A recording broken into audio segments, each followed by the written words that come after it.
Magandang hapon po sa ating lahat, tayo po lahat na ito ngayon. Bago po tayo mga isang manalangin, i-welcome po natin ating bagong kapatid na si Sister Sally.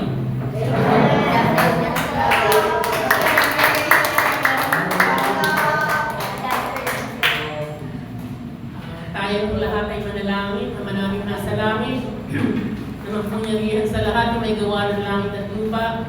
Sinasambahan namin, pinupuri ka namin, Panginoon. Pinasasalamatan ka namin, Panginoon. Sa buong araw, sa buong buhay namin, Panginoon. Lord, salamat po ng maraming sa hapon ito, Lord God. Na muli mo kami pinipon sa lugar na ito, upang ikaw ay aming pasalamatan. Upang ikaw ay aming purihin, Panginoon, sa kabutihang ginagawa mo sa aming mga buhay, Panginoon. Salamat po ng maraming sa aming sa iyong mga pagpapala. Thank you, Lord, for your blessings, O God. For your protection, Panginoon. Healing, O God, Panginoon. Guidance, O God. Sa mga trabaho, Lord, sa mga hanap buhay, sa mga pag-aaral, Panginoon. Maraming salamat. Salamat din po, Panginoon, sa pagsama niyo po sa amin sa buong isang linggo, Lord God. Nakuha mo po yung nangyari, Panginoon, yung baha, Lord God. Hallelujah, Lord. Hindi mo po kami pinabayaan, Panginoon. Kaya tunay nga po na napaka-buti mo, Panginoon. Ikaw po itapat sa iyong mga pangako, Panginoon. Sinabi mo nga, Panginoon, Lord God, na hindi mo kami pababayaan, hindi iiwanan, Panginoon. Kaya kami po ay nagpapasalamat sa iyo. Binabalik po namin sa iyo, Panginoon. Bilang pasasalamat, Panginoon, ang lahat po ng kabutihang ibinibigay mo sa amin, Lord God. Lord, ganun din po, Panginoon. Hallelujah, Lord God. Patawarin niyo po kami sa aming mga kasalanan, Panginoon. Kung meron man po kami nagagawa hindi nagiging kalugod-lugod sa inyo, patawarin niyo po kami, Panginoon. Hayaan niyo po, Panginoon. Hallelujah, Lord God, na masunod namin, Panginoon, ang iyong kalooban at iyong pinagagawa sa amin, Lord God. Hallelujah, Lord God. Nawa, Panginoon, i-bless mo po ang bawat isa, Lord God. Bless your Holy Spirit, Panginoon, Lord. Bless them, O God. Hallelujah, Lord God. Ipunin niyo po sila ng banal mong Espiritu, O God. Sa oras na ito, O God. Nawa, Panginoon, ikaw po ang siyang manguna sa lugar na ito, Lord God. Samahan niyo po kami sa pagpuri namin sa inyo. Samahan niyo po kami magmulat sa po hanggang matapos po ang aming gawain, Panginoon. Puspusin niyo po ng bawat na banal mong Espiritu ang bawat isa, O God. Ganun din po ang tahanan nito, Panginoon. Let your Holy Spirit be upon this place, O God. Tinataas din po namin siya yung aming magpapahayag ng iyong mga salita, Panginoon. Nawa, puspusin mo siya ng banal mong Espiritu, O God. Balutin ang makapangyarihang dugo ng kamahal-mahal ng puso na iyong namin si Jesus. Hallelujah, Lord God, Panginoon. Nawa po ang aming maririnig na aming mapapag-aralan ay sumapuso sa amin, Panginoon. At ipabuhay namin, Lord God, ang bawat salita na maririnig namin sa magpapahayag, Lord God, ng iyong salita. Ganun din po, O God, hallelujah, ang music ministry, Lord God. Nawa ang kanilang aawitin ay maging kalugod sa iyo, O God. Ganun din po ang aming tithes and offering, Panginoon. Patuloy niyo pong pagpalain ng bawat isa, O God. Patuloy niyo po makapagbigay sila, Lord God, ng naaayon po sa iyo sa kanilang kalooban, Panginoon. At nawa ang kanilang ipagkakaloob, Lord God, ay maging kapuri-puri, Lord God, sa iyo, Panginoon. Nawa, Panginoon, ang aming pagbibigay ay maging pasasalamat namin sa iyo sa lahat ng iyong kabutihan, Panginoon. At nawa, Lord God, ay magamit namin sa ikauulan ng iglesia ito, Lord God. Patuloy niyo pong ingatan, Panginoon, ng iglesia ito. Patuloy niyo pong ingatan ng bawat isa, Panginoon. At patuloy niyo pong silang pagpalain, Panginoon. Hallelujah, Lord God. Hallelujah, Jesus, Lord God. We praise your name, O God. We glorify your name, O God. We lift up your name, O God, Panginoon. Hallelujah. Salamat po maraming sa iyo po at lahat ng papuring pagsampa sa matamis na pangalan lamang ng iyong anak na si Jesus. Amen. Amen.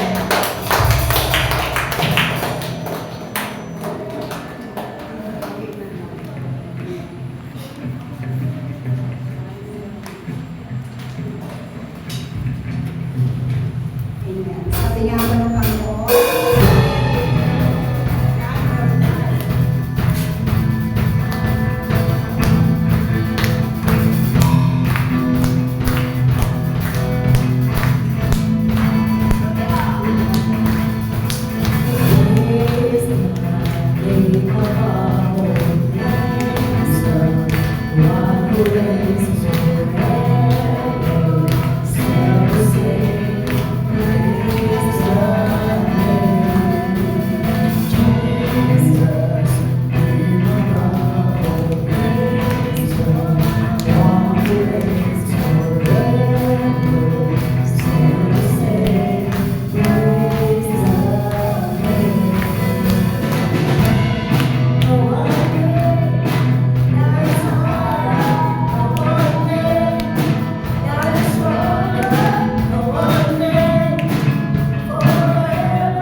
As we leave your holy name, you deserve the glory and the honor.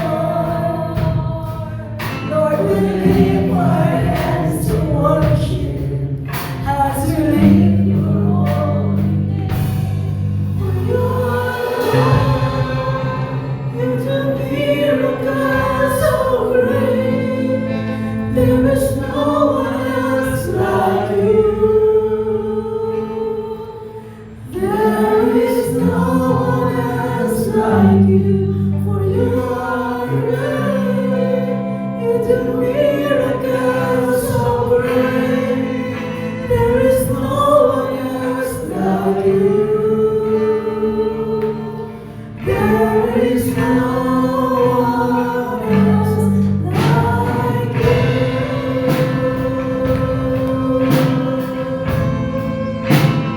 Yes, Jesus. Yes, Holy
Yung iba pwede lumipat dito para may kasama sila. Ayan. So, magandang hapon po sa lahat.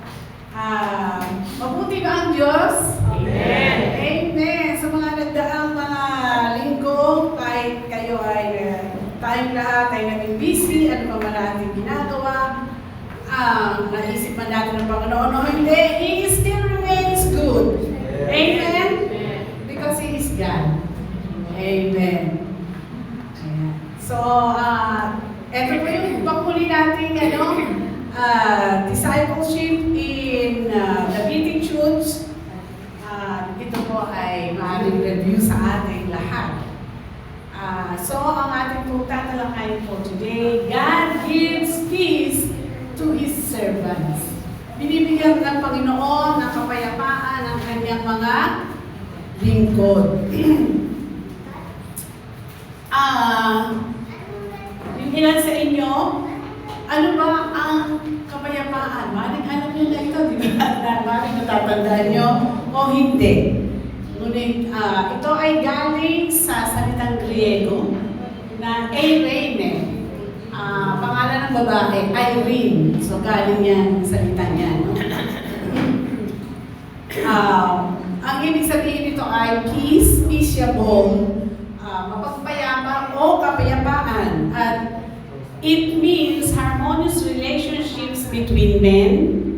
Wala kang kaaway, ang sarap ng pakiramdam, di ba? Kaya lang, kahit ayaw mo makipag-away, may maaway. Hindi ba? Naranasan niyo ba yun? Pero mabuti pa rin ang Panginoon. Sometimes, it's a harmonious relationship between us and God. Between ourselves and God. Ikaw at ang Panginoon. Di ba? Minsan, naisip niyo ba yung napakasarap isipin na we are in good standing with the Lord.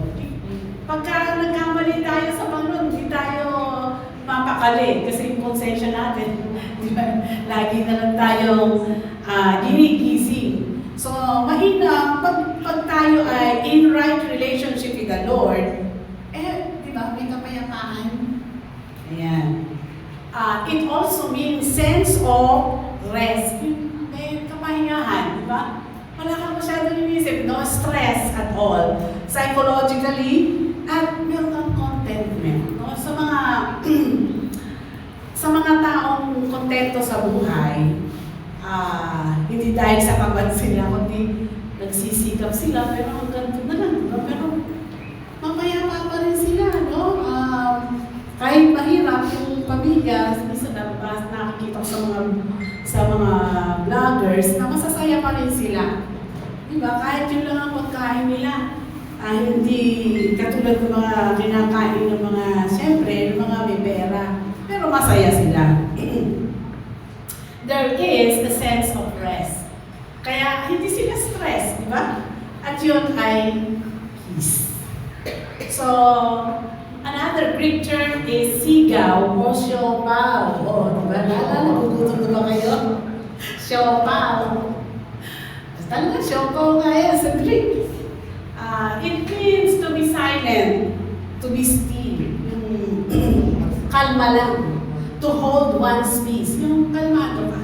Kahit may problema ka, may mga iniisip ka sa kinabukasan, pero kalmado ka. Yan yun, no? Holding one's peace. Sa Hebrew, alam na natin lahat ito, it means shalom. Shalom, which means kabuuan, no?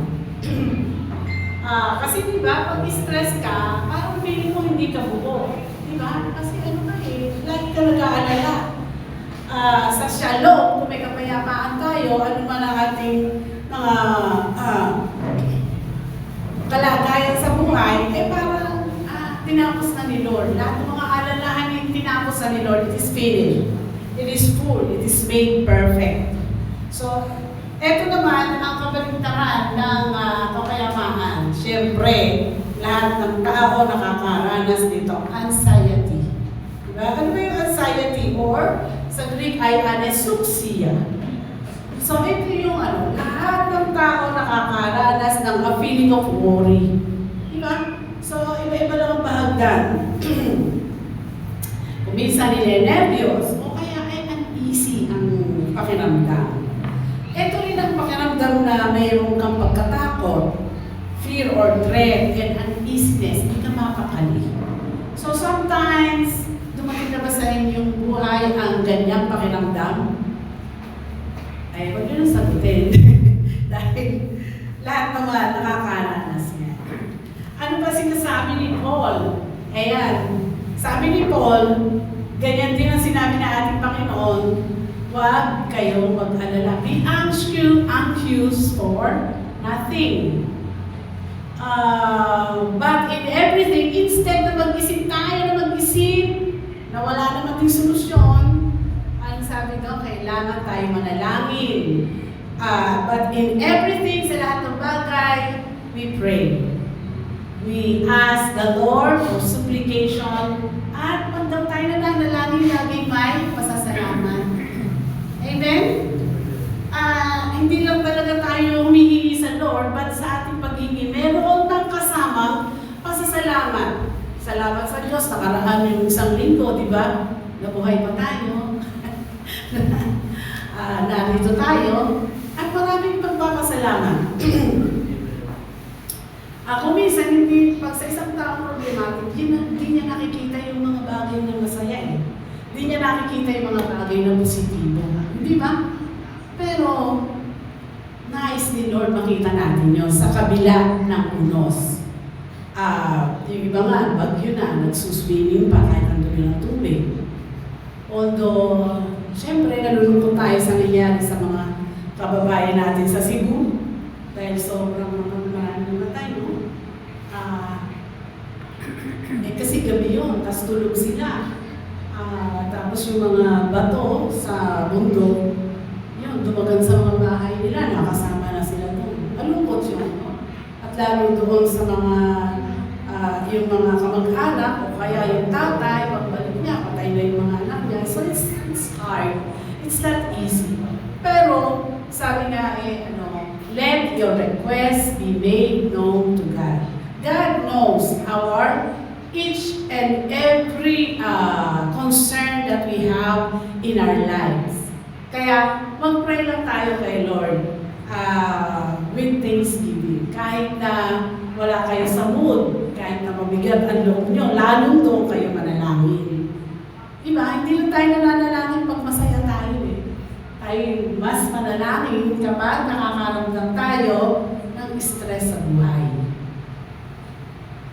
And the peace of God, sabi to, ito pinakamatindi, which surpasses all understanding or comprehension, will guard your hearts and your minds in Christ Jesus. So, ano pa ba ang mga kaguguhang yan? Yung kapayapaan ng Diyos ang siyang no? Nilalagpasan niya ang ating pangunawa.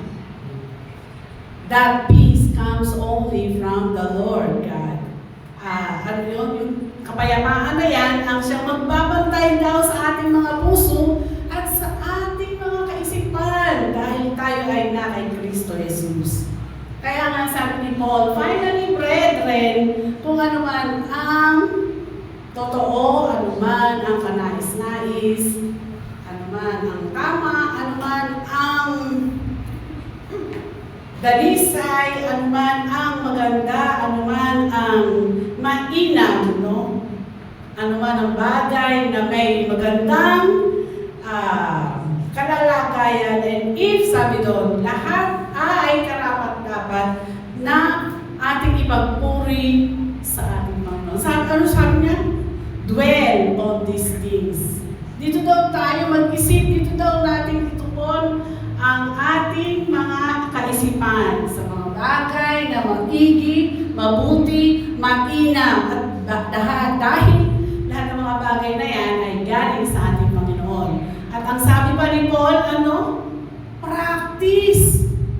Sanayin daw natin ang ating mga sarili na manalangin, na nasain ng anumang mabuti at matuwid. At ang kapayapaan ng Diyos ay sasa atin. Yan po ang pangako ng Diyos. Kaya nga, dalawa lang ang ating tatalakayin sa bagay na yan. Ano ba na itutulot ng anxiety or worry? Pag malungkot tayo, o kaya napapahala, ano ba ang mukha ng pagkabahala? Ano ba ang epekto nito sa atin? Una, ang mukha ng kalungkutan o ng anxiety, sabi doon, yung taong yan ay talagang hindi mapakali. He frets. Talagang he worries and suffer anxiety. At ngayon nga, di ba maraming taong halos ang dumaraan sa ganyan. At kapag napabayaan ay iba na ang nagiging, lalo na overwhelm yung kanyang buong pagkatao ng bagay na hindi maka-Diyos at na hindi mabuti at hindi rin mabuti sa kapwa. No? Apektado din yung kapwa dahil sa kalagayan niya, hindi mabuti. Saan ba nag-aalala ang tao? Diba? Unang-una yung basic need, food, clothing, or shelter. Pero yung iba talagang parang wala na sa kanila yun. Kumain sila kaya hindi. Sa ngayon, napakadaming makikita natin sa daan dahil natutulog. Kahit saan yata, pag uwi kami, paghapon, natutulog doon, isang sulok na yun. O pag sarado na yung bangko o yung establishment, hindi natutulog doon. O kaya natutulog sa kalitulog, kung saan man. Nakakalungkot, pero ano kaya ang kanilang iniisip kung minsan? Kaya ang mga iniisip ng mga tao ito. Ang tao ay nababahala kapag siya ay nape-persecute, di ba? Pag ikaw ay tinutudyo ng mga ibang tao dahil sa iyong pananampalataya o ikaw ay naabuso, maaaring sa pananalita or physically, o kaya ay binigyan ka ng masamang threat, di ba? Kaya nga, alam naman natin ngayon, ang issue, yung mga nakasalang sa lagi gusto, may protection, kasali sila sa witness protection program at may bayad pa yun. Ano na lang yung additional na lang yun. Diba? Gusto nila may witness protection. Kasi threatened sila stress sila. Diba? Bakit kasi nila ginawa yun? Pero sadyang pag wala ka sa Panginoon, lahat ng bagay na yung masama ay posibleng gawin. Hindi ba? Ngunit, ang isang tao nalulungkot din pag ang kanyang surroundings ay puro away dito, away dyan, gulo dito, gulo dyan, ingay dito, ingay dyan, at puno-puno ng carnality o maling katuruan.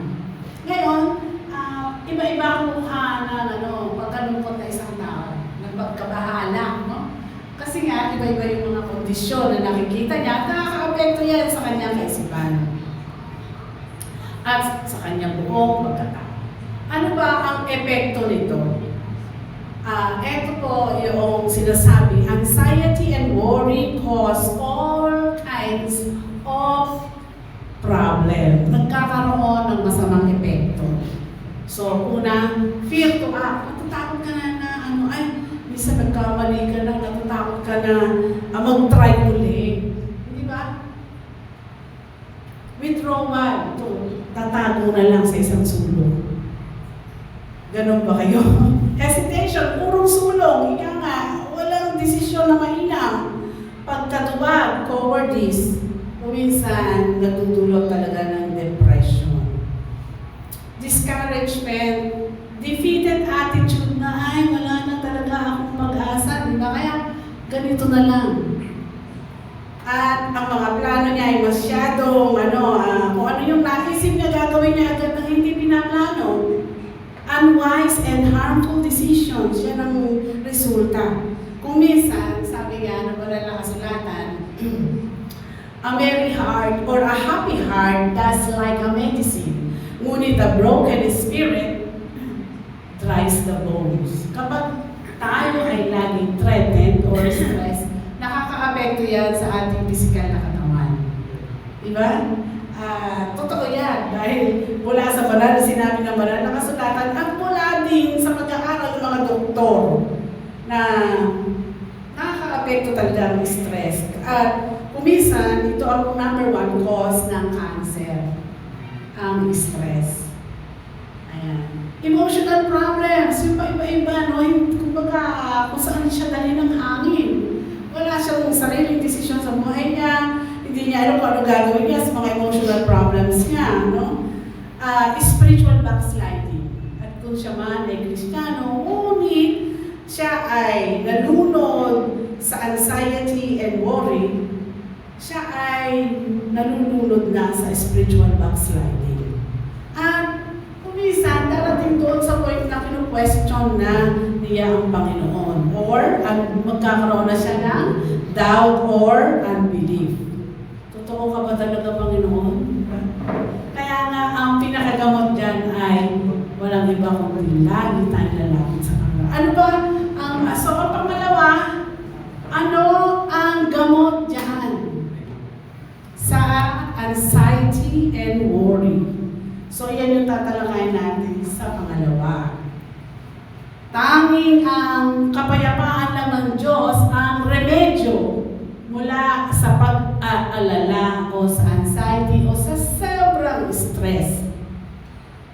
Sabi nga, people who suffer greatly because of anxiety and worry, simply lack the peace of God. Wala siyang kapayapaan ng Panginoon. Kaya kailangan natin makita magkakaiba din. Ibig ko sabihin, hindi na ako talaga mag-aalala. Iba yung concern, iba yung anxiety and worry. Diba? Yung concern katulad ng kailangan lagyan ko ng sabi ng likod ng anak ko, di ba? Dahil para hindi siya magkasakit. Concern yon. Or pinagbabaon yung anak dahil para hindi na baka magutuman siya. Concern yon, di ba? Katulad ng concern ng Panginoon na binigyan niya tayo ng mga talents, ng mga abilidad na magkatrabaho, gumawa ng paraan para makakain tayo at mabuhay ng mainam. Ayan. So, we need the peace of God. Ang anxiety, ito na yung hindi na concern Ito na yung talagang nag-aari na sa heart hanggang sa kaisipan at hindi na mapalagay, hindi na makatulong. Anxiety na yun. Talagang apektado. Sobra nagkaroon ng negative emotion na nasisira ang maging ang kanyang sarili. Kaya sabi ng Panginoon sa Matthew, sa Beatitudes, ang sabi niya, do not worry. Kanina sinabi na rin ni Paul, huwag daw tayo lubusang mag-alala kung anong kakainin, anong ating iinumin, o kung ano yung ating isusuot dahil yan ang hinahanap ng mga hindi kumikilala sa Diyos o hindi lang itinawag sa kanila. Sapagkat ang inyong Ama sa langit, alam na niya ang pangangailangan ninyo. Ngunit, hanapin muna ninyo ang kaharian ng Diyos at ang kanyang katwiran at ang lahat ng bagay ay mapapa sa inyo. Kapag sabi nga ng Hebrews 11:26, nabasa natin ang salita ng Panginoon. At pag tayo nanalangin sa Kanya, nang may pananampalataya, sasagutin ka ni Lord. Hindi, nalulungkot ang Panginoon, magpe-pray tayo, ay, wala rin yan, hindi naman sasagutin dyan. Yan ang ayaw ni Lord. Wala ka ng pananampalataya, mananalangin ka eh. Ang puso mo naman, parang wala kang pananampalataya, nasasagutin ka ni Lord. Huwag ka na umasa, nasasagutin ka ni Lord. Kaya, ikaw ay nananalangin, luluhod sa Kanya, dahil may pananampalataya ka, nasasagutin ka niya at iyon ang nais ng Panginoon. Pero hindi na tayo nananalangin lalapit sa Kanya, nais din niya na mayroong katwiran sa buhay natin. Amen? Na ang pagiging Kristiyano ay ipinapamuhay natin. Nakakalungkot nga di ba? Yung mga sa issue ngayon, kanina, pinapakinggan ni Benedict. Yung pangangaral sa CCF yata yun. Kasi lahat ng mga kontratista at yung kumpanya nila ay nasa Biblia Alpha and Omega, St. Timothy, St. Gerard, tapos sabi niya, sky is the limit, diskaya. Talagang kahit sa mga preaching, ayun, no? Pero nga, nais ni Lord, yung naglilingkod tayo sa Kanya, anuman ang sitwasyon mo sa buhay. Walang taong perfecto, di ba? Walang taong perfect ang kalagayan. May mga super yaman nga, mga bilyonaryo, bumibili ng island, sobrang million dolyar, ang kanilang mga mansions. Parang gano'n na lang eh, no? Parang sa isip nila, walang Panginoon, puro pera na lang. Pero, paano kung dumating yung mga panahon na katulad ng nangyari sa ibang mga artista, mga kilalang tao, na pag-isip nila, wala na silang kayamanan. Bumili nga siya ng parang castle. Ano sa Tagalog yan? Ng parang palasyo, usually sa Europe, bumili siya. Artista ito. Pero nung pandemic, walang trabaho, di ba? Wala. Kasi, kailangan, separated from people, kaya wala mo ng mga movies.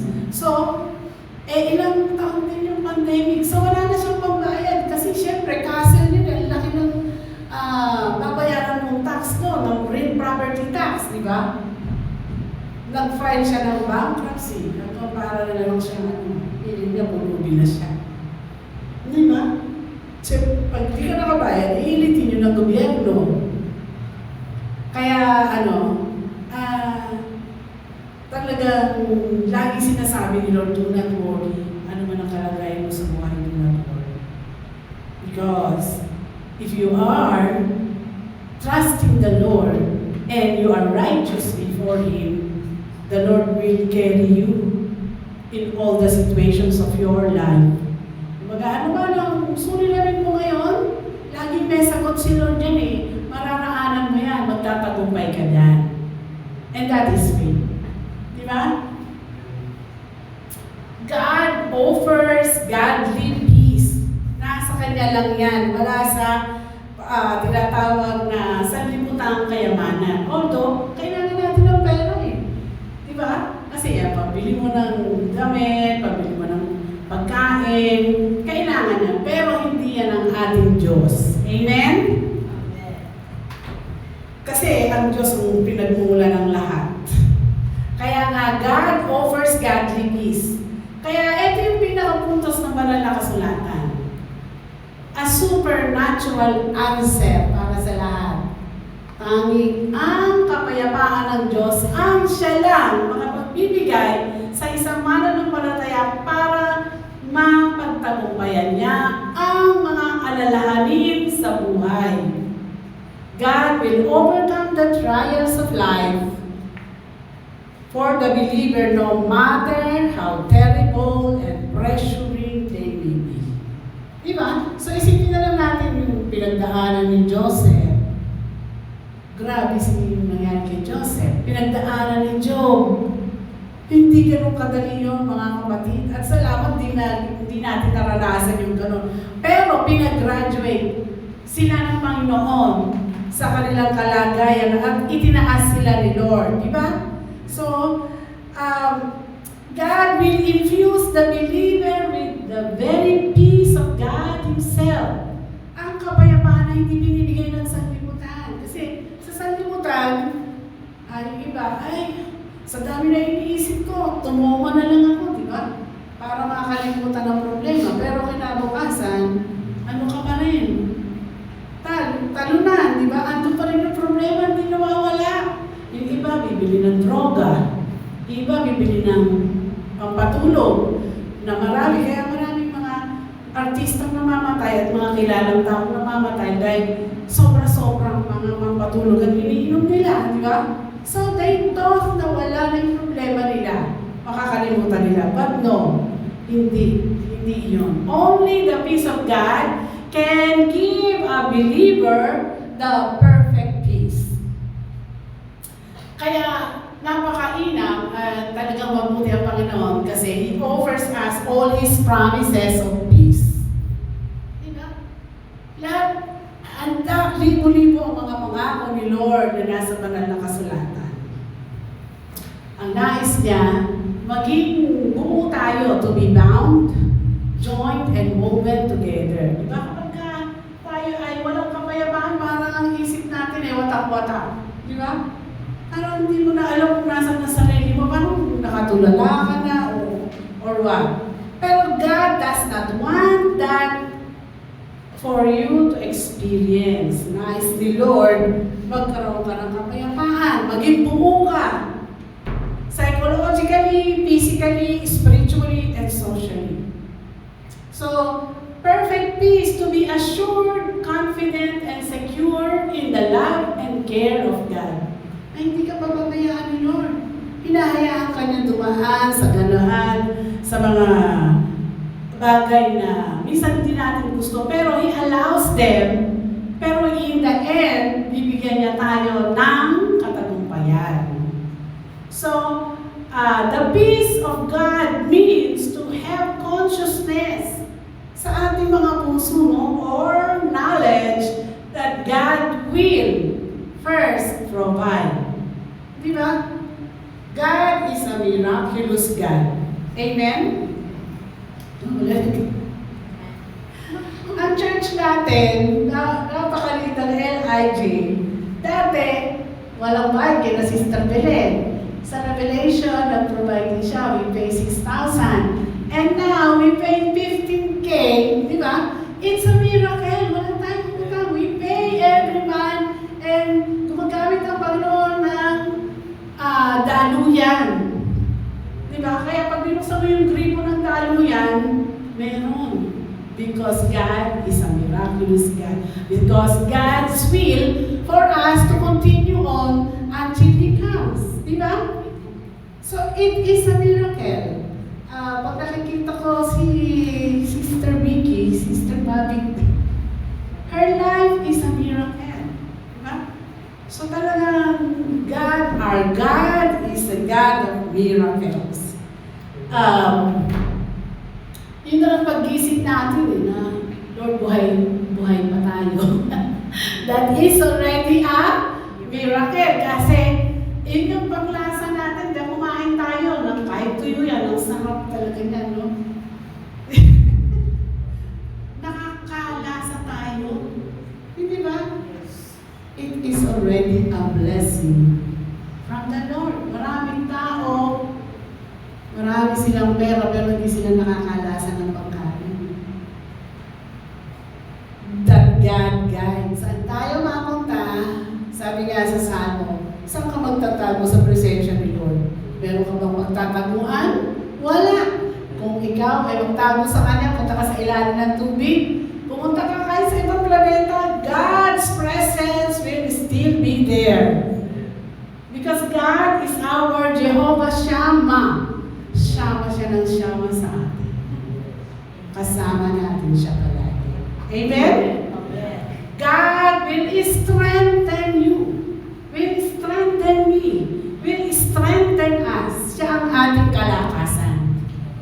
And God will sustain us in times of weakness. Siyempre, ang tao iba-iba ang mood. Di ba? Hindi laging masaya. Kaya nga sabi ni Ecclesiastes, there is a time for everything. May time na malungkot, may time na masaya, pero may time din na uuwi na kay Lord. But, the Lord will sustain us in our lives. Kahit ano pa ang kondisyon natin sa buhay.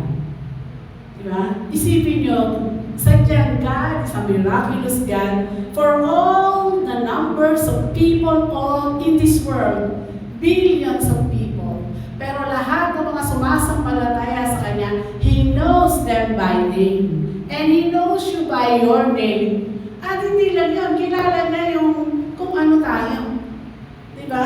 Kung ano yung kahit na yung mga kalooban ng ating mga laman-loob, alam ni Lord. Diba? Alam niya yung iniisip natin, alam niya lahat yan. But God sustains us. Amen? God will also deliver us. Siya na yung magliligtas sa mga kapahamakan, sa mga patotoo na iba't ibang mga mananampalataya, to the point na papatayin na sila, but God delivers them. Yung binaril sila, lumaglag lang yung bala, di ba? It's a miracle from the Lord. Yung nalunod dahil di marunong lumangoy, sinagip ng anghel. So many things, di ba? God is the God of miracles. And it is God who encourages us because He gives us His Holy Spirit. Diba? Naalala niyo si Elijah? Sabi ni Elijah, Lord, kunin mo na lang ako. Pagod na ako, hirap na ako. Diba? Ano ba problema ni Elijah? Takot lang siya kay Jezebel. Sa babae siya natakot, kaya tumakbo siya ng tumakbo, nahilo siya, napagod siya. Pinatulog na lang siya ni Lord. Ay, Elijah, kailangan mo na ng tulong. Pinatulog siya, di ba? At ano ba ang ginawa ni Lord? Nagpadala siya ng anghel. Tapos paggising niya, meron na siyang agahan. Hindi ba? God is so good. He shows us His encouragement in different ways. Alam mo yung personality ng bawat isa, and He knows how to encourage each of us. So, His promise is to save us forever, to be with Him, di ba? And because He wants to give us real life, both now, dito sa lupa, and forever. Diba? Siya lang kasi ang may forever. Amen? So the wonderful promises about the peace of God is twofold. First,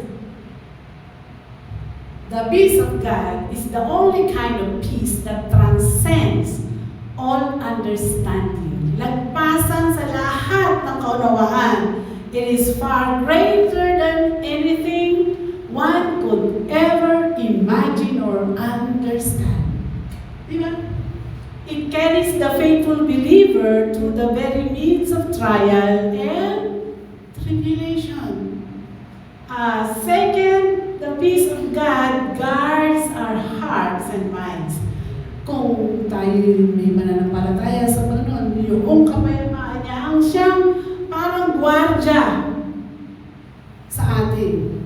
Yung guard, will guard, the verb is a military term, di ba? Parang yung mga gwardya sa garrison to keep guard and protect.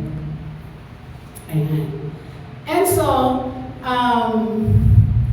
pangalawa, God offers godly peace. Letter B. Therefore, what should be our response? Draw near to God. Diba? Lumapit tayo sa Diyos. Kahit saan ka naroon. Sabi niya, kahit wala kang cellphone, you can call upon the Lord. Amen? We can pray everywhere, anywhere, in whatever situation we are into. So, ito po yung iba't ibang uri ng prayer. Diba? Kahit nasa jeep ka, kahit nasa alanganing oras ka, you may be able to communicate with the Lord. A prayer or prosekukomai, or it is a prayer in periods of devotion and worship. Pinagpe-pray ka na, talaga nilaan mo yung oras mo para manalangin at pagpuri sa Diyos. Petition. Yeses. Ito yung prayer mo sa Diyos kapag meron kang special na mga kailangan. Na doon katulad nung nanay ni Samuel, di ba? Wala siyang anak. Napaka-special sa kanya yung kailangan na gusto niya magkaanak. So she cried, she prayed to the Lord, she begged the Lord's help, the Lord's comfort, and the Lord gave her Samuel, di ba? Nagkaroon ng deliverance and peace at nagkaroon pa siya ng maraming anak. Ayun. C. Prayer also obtains Eucharistia or Thanksgiving. Na talagang, Lord, thank you. Diba? Saan ka magpapasalamat sa maraming bagay? Nabuhay pa tayo. Gumising tayo, may maayos tayong paghinga. May nakakakilos tayo, di ba? Kung may trabaho, that's the gift from the Lord. Ano man ang trabaho na yan? So it's thanking and praising God for all that He is. Dahil siya ay siya. And for all that He has done for you and me. Di ba? Sabi niya, count your blessings eh. Kapag parang hindi ka na inaalala ni Lord, parang iniisip mo, Lord, di mo na yata ako inaalala, di ba? Count your blessings. Isipin mo, ano ba ang mga pagpapala na natanggap mo sa ating Panginoon.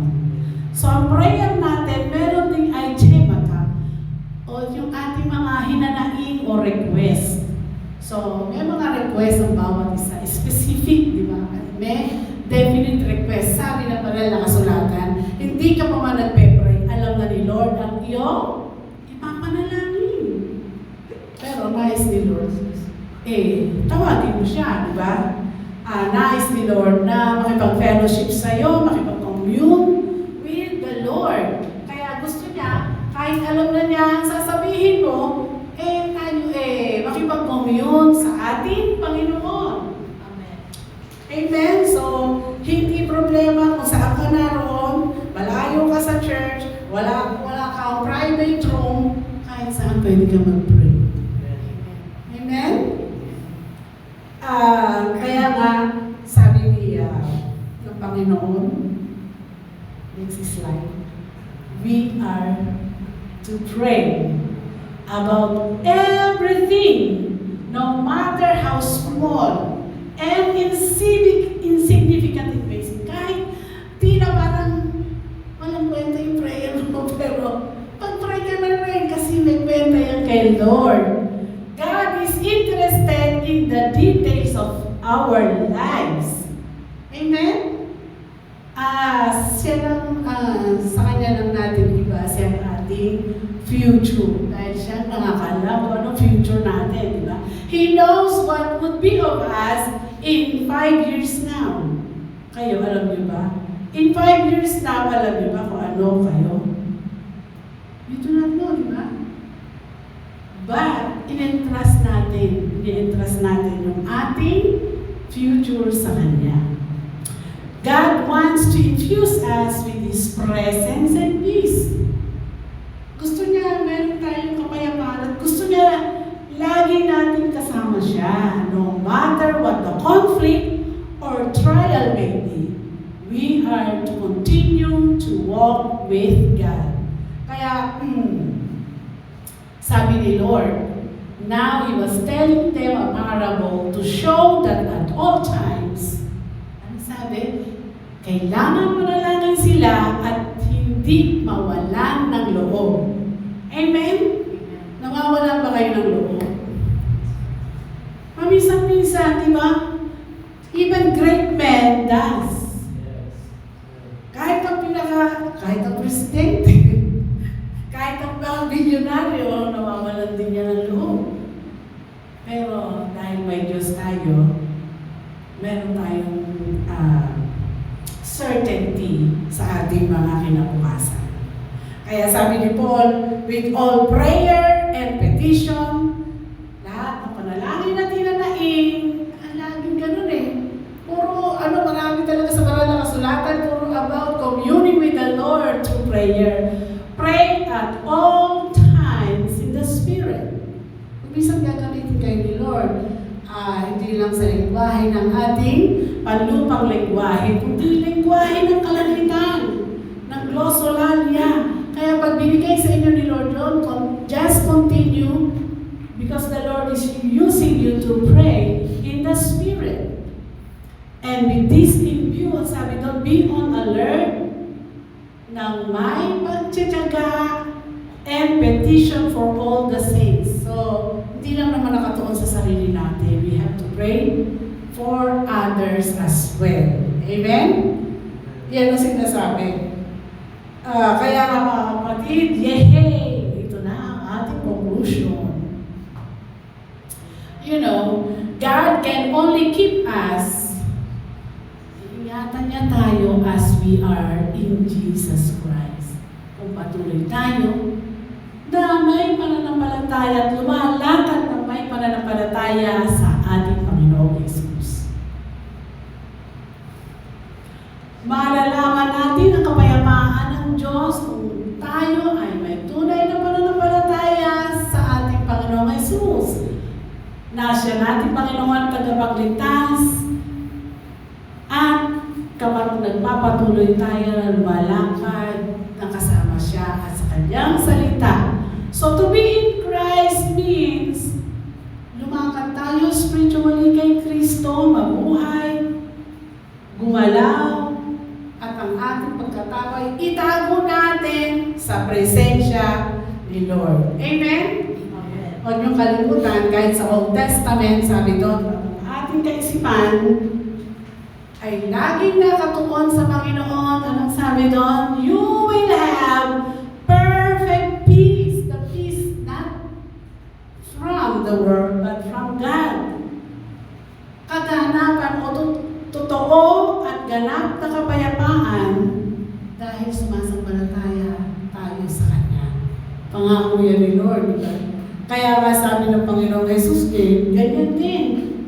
Iniiwan niya sa atin ang kapayapaan, hindi katulad na binibigay ng sanlibutan na panandali ang mga kapayapaan, tapos nandun na naman ang kabuluhan. Kaya sabi ni Lord, do not let your heart be troubled, nor let it be fearful. Huwag daw tayong matatakotin at laging nagugulumihanan. Kasi, sino ba magdadagdag sa buhay natin? Di ba ang Panginoon? At sino lang ang magliligtas sa atin? Di ba siya? Kaya itiwala daw natin ang ating buhay sa Kanya. Whatever may happen, ano man ang status mo sa buhay, tumiwala tayo sa Panginoon. God bless us all.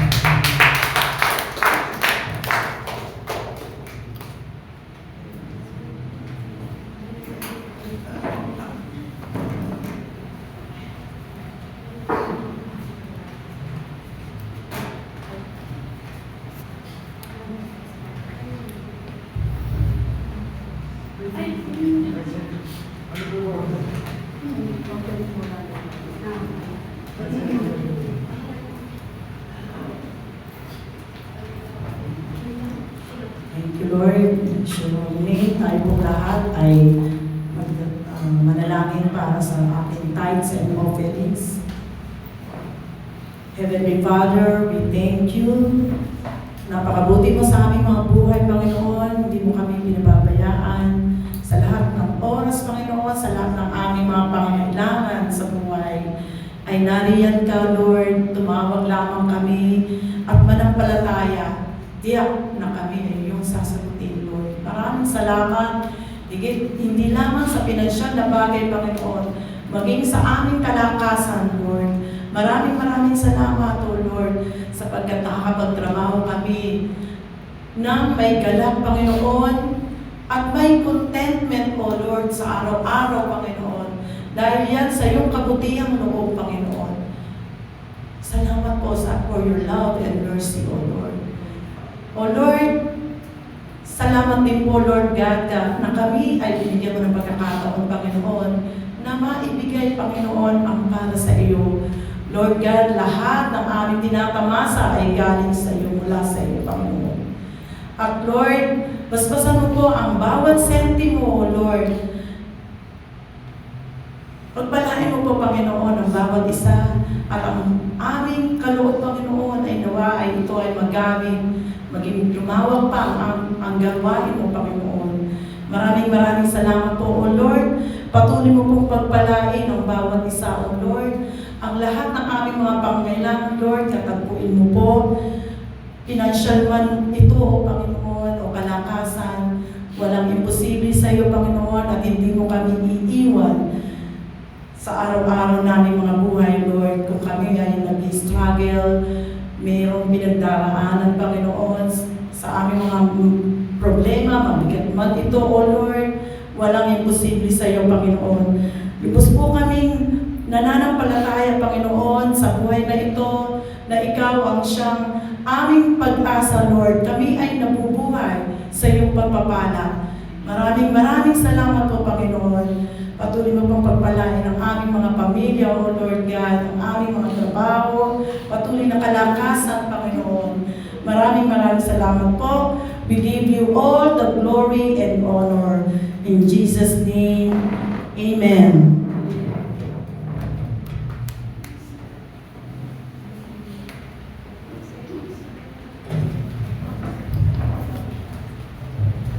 Tayo po tayong lahat at tayo ay magpapalingon.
Tulad po ng ibinigay sa atin ng Panginoon, ituon natin ang ating puso at isipan kung alalahanin ang kabutihang ginawa sa atin ng Panginoong Hesus. At ito ang magandang pagkakataon upang alalahanin ang pagpapakita ng Diyos ang pag-ibig niya sa atin. Hindi lamang sa mga blessing, mga kasagutan sa ating dalangin. At hindi rin ito naisukat kung sasagutin ba ng Panginoon ang ating mga kasalukuyang kalagayan, kundi pinakita ng Diyos ang kanyang pag-ibig sa atin nang tayo mga makasalanan pa, at kung tayo'y mga makasalanan pa ay namatay ang Panginoon para sa ating pagkakasala. Ibig sabihin, yung panahon na walang dahilan para tayo ibigin ng Panginoon, minahal tayo ng ating Diyos. Kaya ngayong hapon, bago natin tanggapin ang simbolo ng katawan at dugo ng ating Panginoong Hesus, tayo manalangin at isuko natin sa Panginoon ang bawat alalahanin natin. Tayo magpakatotoo sa ating Panginoon. Ang nais ng Diyos ay idulog natin sa Kanya kung ano yung nilalaman ng ating puso at isipan. At ipagkatiwala natin ito sa Kanya.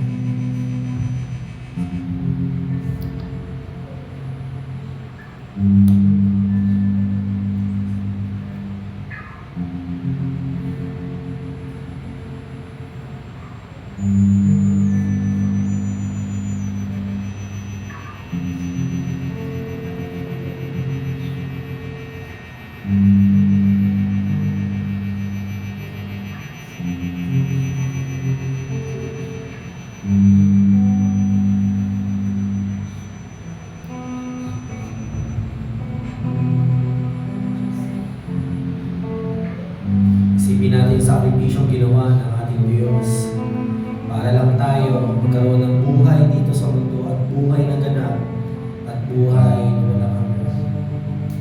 Kung bakit tayo may kapayapaan na nararanasan, di man ganap o perfecto ang kapayapaan,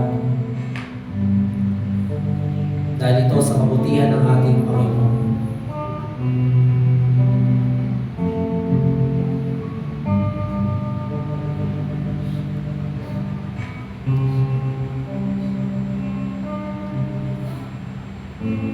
At habang nakikita natin ang biyaya na ito ng Panginoon, hihingi natin ang tawad sa Diyos sa ating mga naging pagkakamali, ating mga nagawa, decision, naisip, naramdaman, mga panahon na nawalan tayo ng tiwala sa Panginoon, nagduda tayo sa Kanya.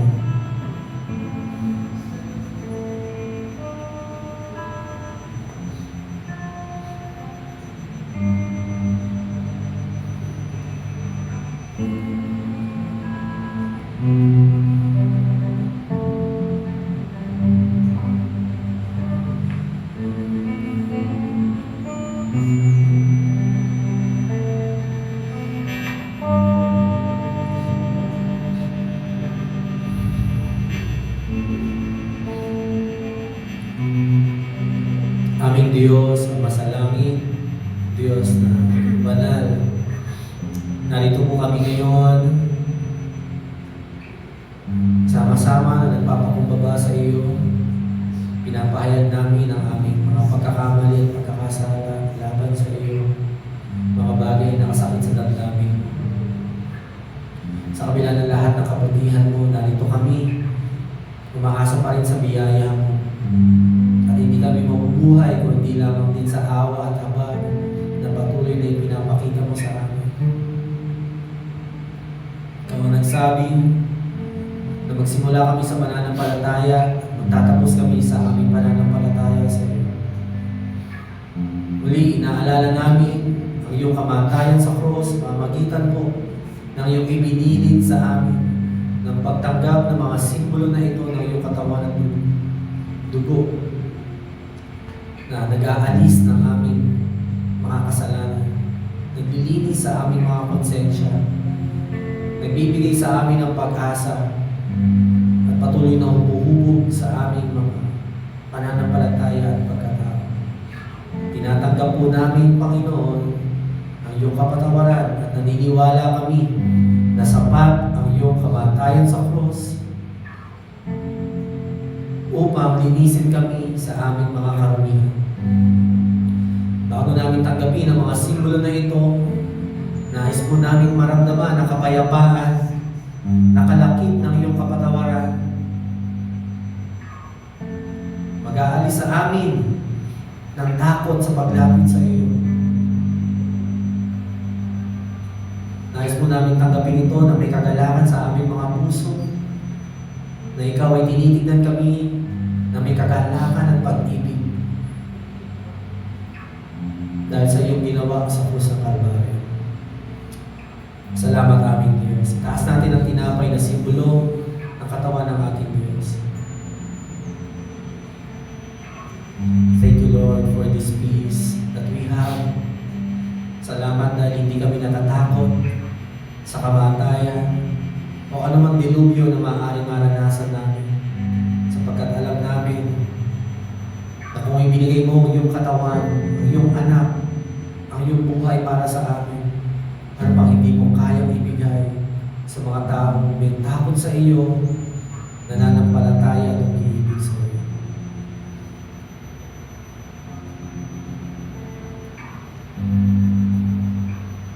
In 1 Corinthians chapter 11 verse 23,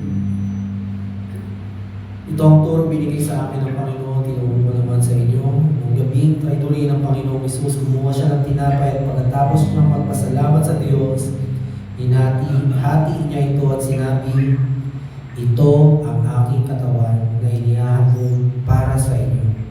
Gawin ninyo ito bilang pag-alala sa amin. Gawin natin ang tinapay na simbolo ng katawan ng iyong Panginoon.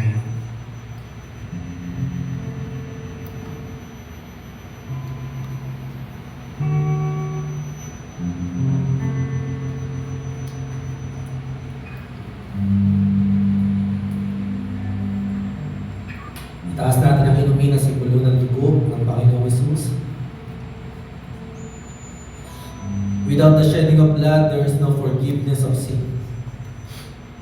Kabayaran ng kasalanan ay kamatayan, pagdanak ng dugo. Pero salamat, Panginoon,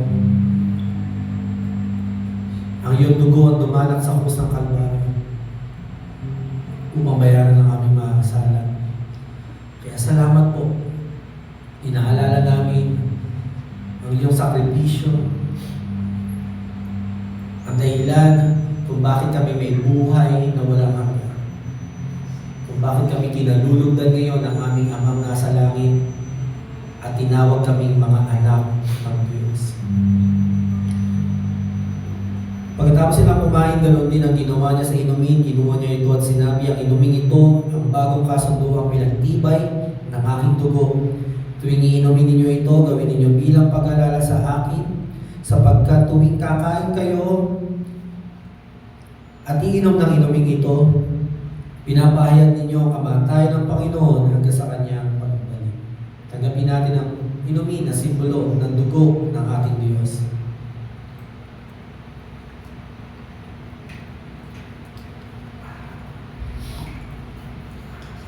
sa ating mga puso, ipahayag natin sandali ang ating pasasalamat sa Panginoon mula sa iyong labi. Express your thanksgiving to God. Thank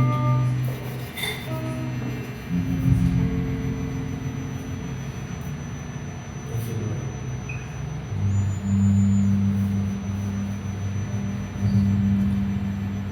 Salamat po, Panginoon, sa gawain mo namin. Naranasan ang iyong presensya, ang iyong mga salita.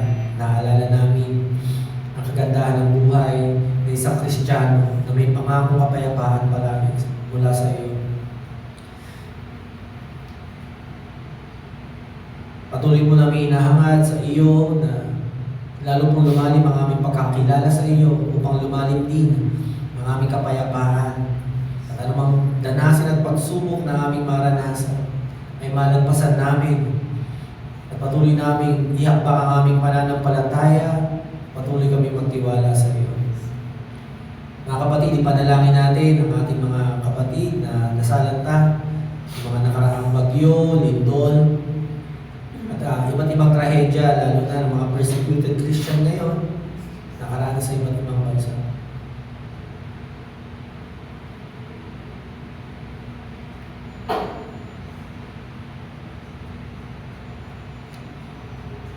Sa kabila po ng pagpapala na meron kami ngayon, kapayapaan at kaayusan sa lugar na ito, maging sa aming mga tahanan, naniniwala kami na kami tinatawag mo upang manalangin at alalahanin ang aming mga kapatid sa pananampalataya.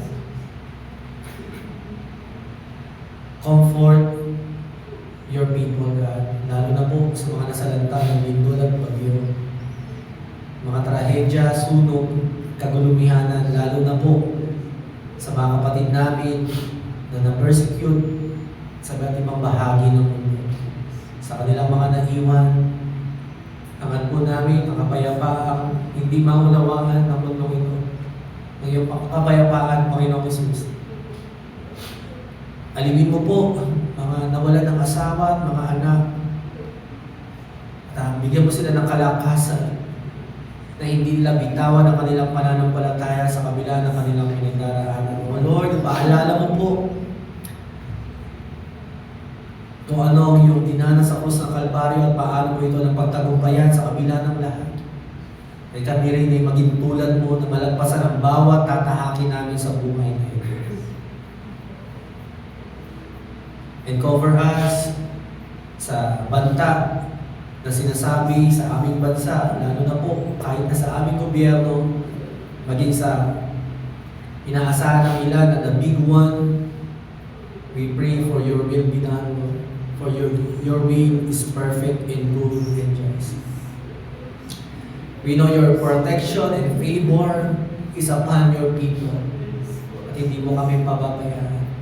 Sa kabila ng lahat ng mangyayari, makakaawit kami sa iyo. Magagawa ka namin sambahin at purihin.